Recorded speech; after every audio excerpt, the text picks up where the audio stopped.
Shabbat Shalom to everyone. It's again delightful to be with you this evening, and thank you for the privilege of offering some comments to you. The United States Constitution is truly a sacred document, and it is admired throughout the world as a kind of model for what a democratic society, how it should be governed. In our Constitution, religious tests for office holders are unconstitutional.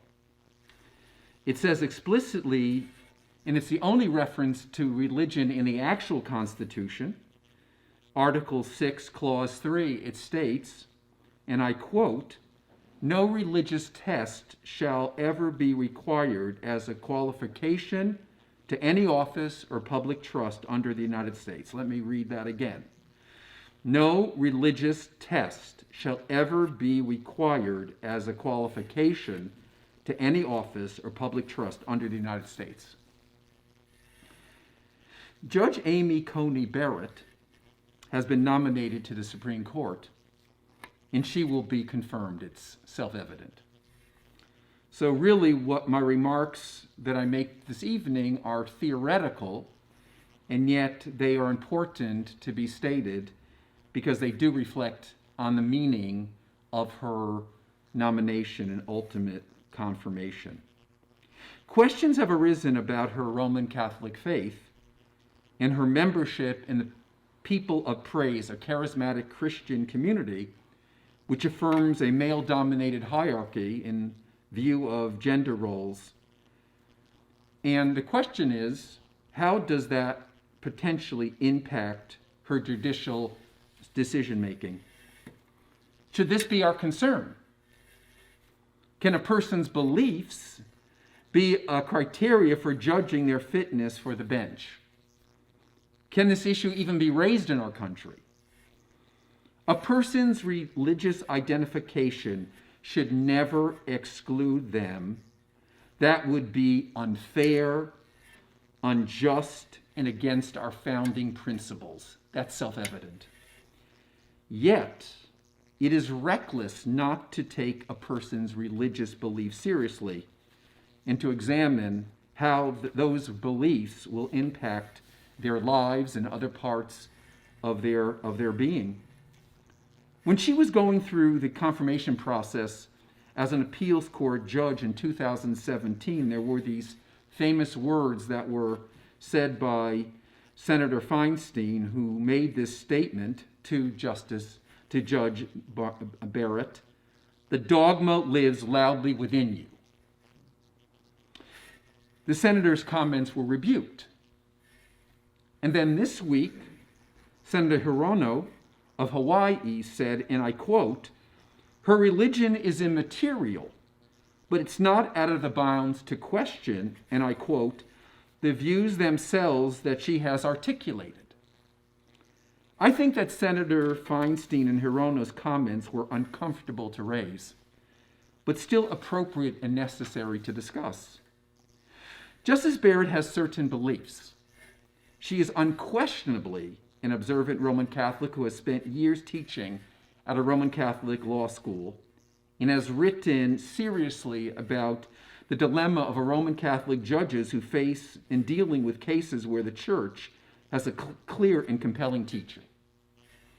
She signed an open letter affirming support for traditional church teachings on abortion, marriage, and gender roles in response to the 2015 Synod on the Family at the Vatican.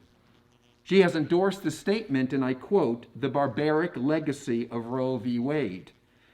Some contemporaries describe her as being in this position to raise a new generation of religiously motivated conservative jurists.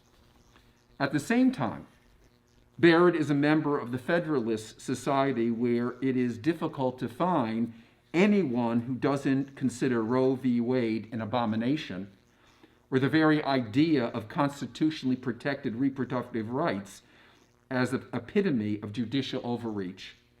She clerked for Supreme Court Justice Scalia a conservative Roman Catholic proponent of constitutional originalism, who never accepted the legitimacy of Roe v. Wade, in her case, where do the religious motives end and the secular motives begin, or is it all some kind of flawless web? This week, she claimed that she could set aside her religious beliefs to fairly decide legal cases.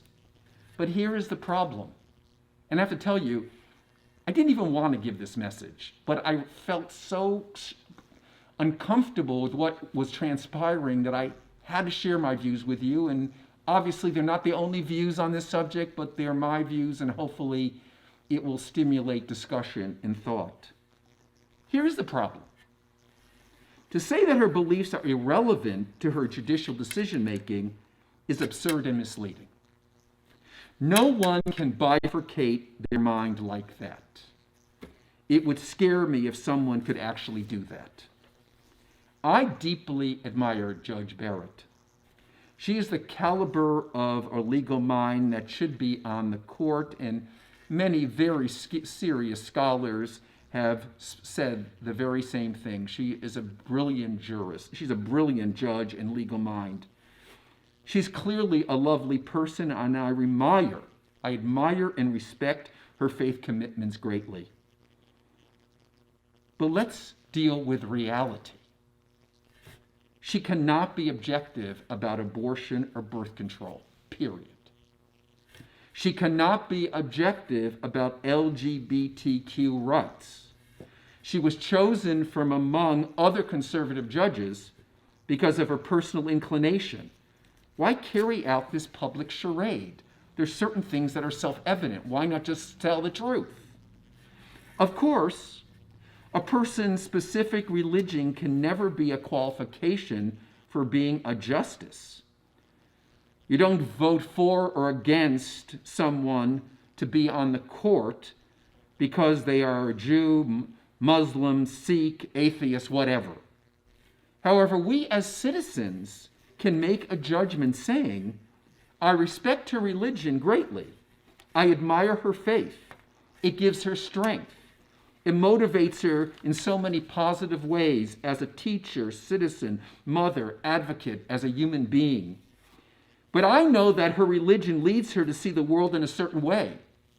And that way could lead to interpretations of the law and of the Constitution that can change society in a way that is troubling to me and even dangerous from my perspective. I cannot be oblivious to how her religious beliefs impact how she thinks. I'm going to speak personally.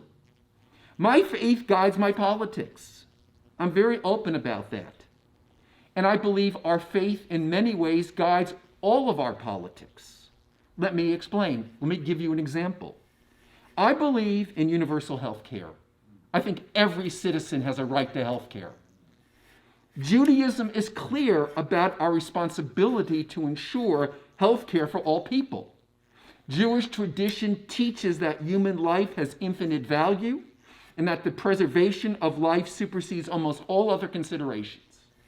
Providing health care is not just an obligation of the doctor, but of society as well. That is basic rabbinic theology. It is for this reason that Maimonides listed health care first on his list of the 10 most important communal services a city must offer to its residents. That's my religious view. I cannot deny that. And if I was a judge, if I was a justice, I could not vote in any way that would undermine the Affordable Care Act. I would find some creative legal argument to support it. I would be truthful about it. Unfortunately, truthfulness is not allowed in this process. There's this false sense of objectivity, which I don't believe exists. Religious conscience needs to be defended and honored and respected. But there are times when I feel that a judge's religious conscience will bring them to advocate a public policy that I object to. That is not prejudice. That is a reasonable judgment. The courts do impact the evolution of society, and justices do not just interpret. The idea of pure textualism is propaganda. We always interpret through the lens of our subjectivity. We can't stop being ourselves. We cannot stop seeing the world as we see it. That's what makes us who we are. This opinion of how a judge's beliefs impact their view of the law is not prejudice. It is the truth. And that is the truth with all judges, liberal or conservative, religious or non-religious. We already have justices on the Supreme Court who have a similar agenda and beliefs, which guide their interpretation of the law. They pretend otherwise. The American people are not fools. Let us not be so politically correct that we ignore the reality of how people actually think and decide in our world. I wish Judge Barrett all the success in the world. We need to pray for her. I pray that she will be good for the country. She will use her brilliant legal reasoning for the good of our country, I'm sure, but we already know her conclusions. And they will sometimes be based on her religious values or her personal values. And some of those values scare me. She has an agenda. It is rooted in some ways in her religious beliefs. They define her. We know the kind of America that she wants. She is free to advocate for that America, but not as a justice of the Supreme Court. Why are we so afraid to tell the truth about that? We pray for her, we pray for the court, and we pray for our country. Shabbat Shalom.